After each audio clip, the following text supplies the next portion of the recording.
এবার ঈদে বাড়ি যেতে সমস্যা হয়েছে এবং কাদা রাস্তার জন্য অনেকটা হেঁটেও যেতে হয়েছে। মাননীয় স্পিকার, আমার এলাকার রাস্তাঘাটের উন্নতির জন্য জোর দাবি জানাচ্ছি। মাননীয় স্পিকার, আসসালামু আলাইকুম। মাননীয় স্পিকার, আপনাকে অসংখ্য ধন্যবাদ এই মহান জাতীয় সংসদে আমাকে প্রথমবারের মতো কথা বলার সুযোগ দেওয়ার জন্য। মাননীয় স্পিকার, আমি আমার বক্তব্যের প্রথমেই স্মরণ করছি মহান আল্লাহ তাআলাকে। একই সাথে স্মরণ করছি স্বাধীনতার ঘোষক, বাংলার রাখাল রাজা, শহীদ রাষ্ট্রপতি জিয়াউর রহমান এবং সাবেক প্রধানমন্ত্রী আপসহীন দেশনেত্রী বেগম খালেদা জিয়াকে। মাননীয় স্পিকার, আমি আরও স্মরণ করছি ফ্যাসিবাদ বিরোধী আন্দোলনে শহীদ হওয়া সকল ভাই বোনদেরকে।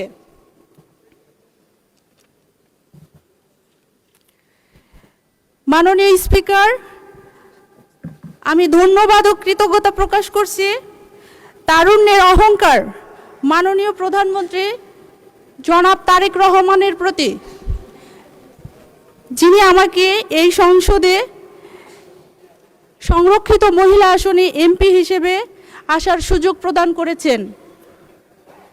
ধন্যবাদ জানাই মাননীয় অর্থমন্ত্রীকে একটি সার্বজনীন এবং জনকল্যাণমুখী বাজেট উপস্থাপন করার জন্য। মাননীয় স্পিকার, ২৬-২৭ অর্থ বছরে প্রস্তাবিত বাজেটে দৃষ্টিপাত করলে দেখা যায় 10টি প্রধান অগ্রাধিকার বিবেচনা করা হয়েছে। এবারের বাজেটে আওয়ামী জোট সরকারের মতো কোনো মেগা প্রকল্পের প্রতি ঝোঁক লক্ষ্য করা যায়নি, বরং মানুষের মৌলিক অধিকার, দৈনন্দিন স্বস্তি এবং দীর্ঘমেয়াদী সংস্কারের প্রতি নজর লক্ষ্য করা গেছে। মাননীয় স্পিকার, এবারের বাজেটের আকার ৯,৩৮,০০০ কোটি টাকা, যা বাংলাদেশের ইতিহাসে সর্ববৃহৎ বাজেট। সরকার আগামী অর্থ বছরে ৬.৫% প্রবৃদ্ধি এবং ৭.৫% মূল্যস্ফীতির লক্ষ্য নির্ধারণ করেছে। একই সঙ্গে উন্নয়ন ব্যয় উল্লেখযোগ্যভাবে বৃদ্ধি করা হয়েছে এবং কর্মসংস্থান, বিনিয়োগ ও উৎপাদনকে অগ্রাধিকার প্রদান করা হয়েছে।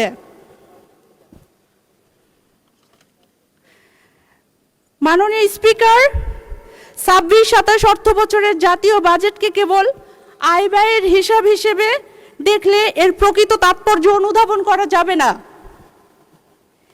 এটি একদিকে যেমন বর্তমান সংকট মোকাবেলার একটি নীতিগত কৌশল, তেমনি অন্যদিকে ভবিষ্যৎ বাংলাদেশের অর্থনৈতিক ভিত্তি সুদৃঢ় করার একটি দীর্ঘমেয়াদী রূপরেখা।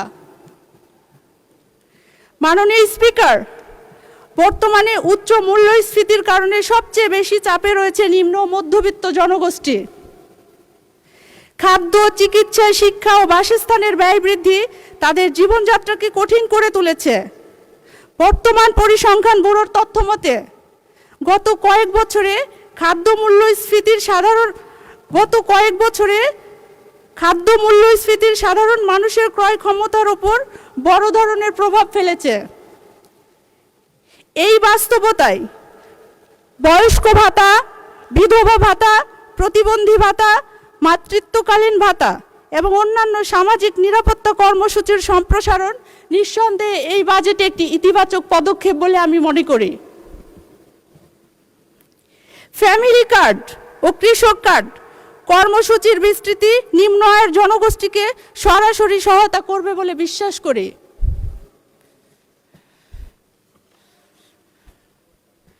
মাননীয় স্পিকার, এই বাজেটে নিত্য প্রয়োজনীয় পণ্যের ওপর কর হ্রাস করে মূল্যস্ফীতি নিয়ন্ত্রণের চেষ্টা করা হয়েছে।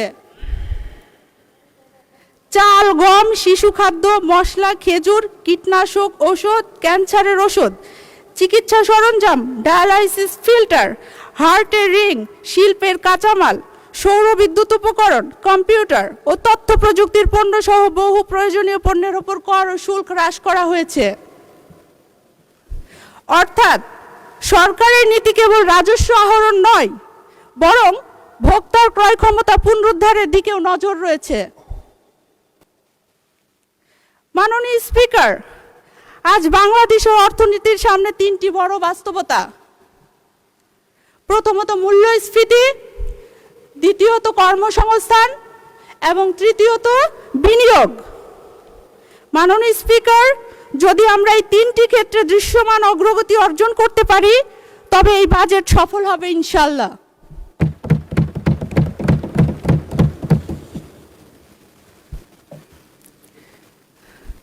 মাননীয় স্পিকার, বর্তমান বিশ্বে কেবল সনদ নির্ভর শিক্ষা নয়, বরং দক্ষতা নির্ভর শিক্ষাই কর্মসংস্থানের প্রধান ভিত্তি। শিল্প, প্রযুক্তি, কৃষি এবং সেবা খাতে দক্ষ জনশক্তির চাহিদা দ্রুত বাড়ছে।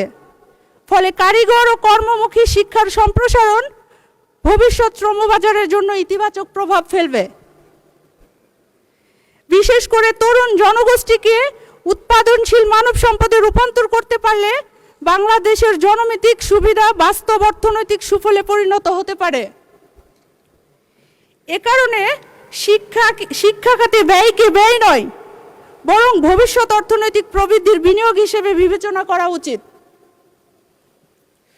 মাননীয় স্পিকার, আমি বিশ্বাস করি মাননীয় প্রধানমন্ত্রী জনাব তারেক রহমানের নেতৃত্বে আগামীর প্রজন্ম এমনভাবে গড়ে উঠবে যারা কেবল নিজেদের ভবিষ্যৎ গড়বে না, বরং সমাজ ও দেশের জন্য নতুন সম্ভাবনার দুয়ার উন্মোচন করবে ইনশাআল্লাহ।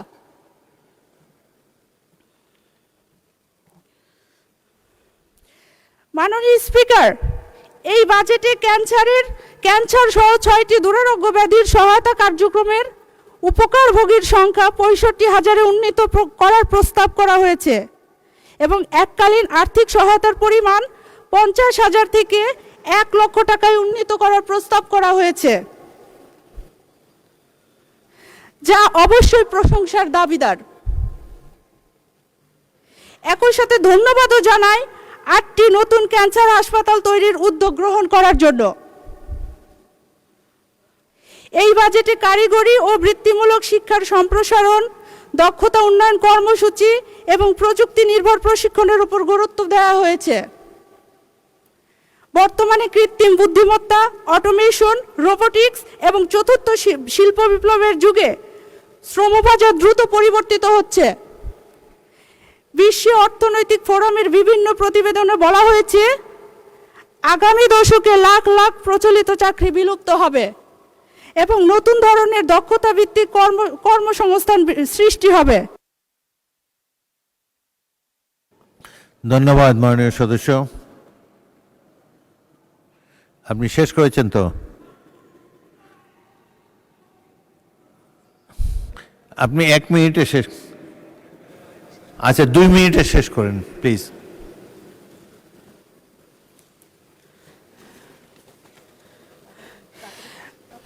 মাননীয় স্পিকার, আমি বিশ্বাস করি আগামী দিনের বাংলাদেশ হবে এমন একটি বাংলাদেশ যেখানে একজন কৃষক তার ফসলের ন্যায্য মূল্য পাবে, একজন শিক্ষার্থী দক্ষতা অর্জনের সুযোগ পাবে, একজন নারী নিরাপত্তা মর্যাদাপূর্ণ কর্মসংস্থানের সুযোগ পাবেন এবং একজন প্রবীণ সামাজিক নিরাপত্তার নিশ্চয়তা পাবেন, একজন উদ্যোক্তা বিনিয়োগের অনুকূল পরিবেশ পাবেন। এই বাজেটকে আমি শুধু আয় ব্যয়ের দলিল হিসেবে দেখি না, আমি এটিকে দেখি একটি ন্যায়ভিত্তিক, মানবিক, উৎপাদনমুখী এবং ভবিষ্যৎমুখী বাংলাদেশের পরিকল্পনা হিসেবে। মাননীয় স্পিকার, সর্বশেষ আমি আমার এলাকার রাস্তাঘাট ও আমার জেলা নাটোর নিয়ে 1 মিনিট কথা বলতে চাই। মাননীয় স্পিকার, আমার এলাকার রাস্তাঘাটের বেহাল অবস্থা। আমার নিজ গ্রামের রাস্তাও এখনো পর্যন্ত পাকা নেই। এবার ঈদে বাড়ি যেতে সমস্যা হয়েছে এবং কাদা রাস্তার জন্য অনেকটা হেঁটেও যেতে হয়েছে। মাননীয় স্পিকার, আমার এলাকার রাস্তাঘাটের উন্নতির জন্য জোর দাবি জানাচ্ছি। মাননীয় স্পিকার, আমি আরও একটি দাবি জানাচ্ছি, নাটোর শিক্ষা ব্যবস্থা খুবই পিছিয়ে। নাটোরের পাশে সব জেলায় সরকারি বিশ্ববিদ্যালয় থাকলেও নাটোর জেলায় কোনো পাবলিক বিশ্ববিদ্যালয় নেই। তাই মাননীয় স্পিকার, আমি আপনার মাধ্যমে নাটোর জেলায় একটি পূর্ণাঙ্গ বিশ্ববিদ্যালয়ের জোর দাবি জানাচ্ছি। ধন্যবাদ মাননীয় স্পিকার।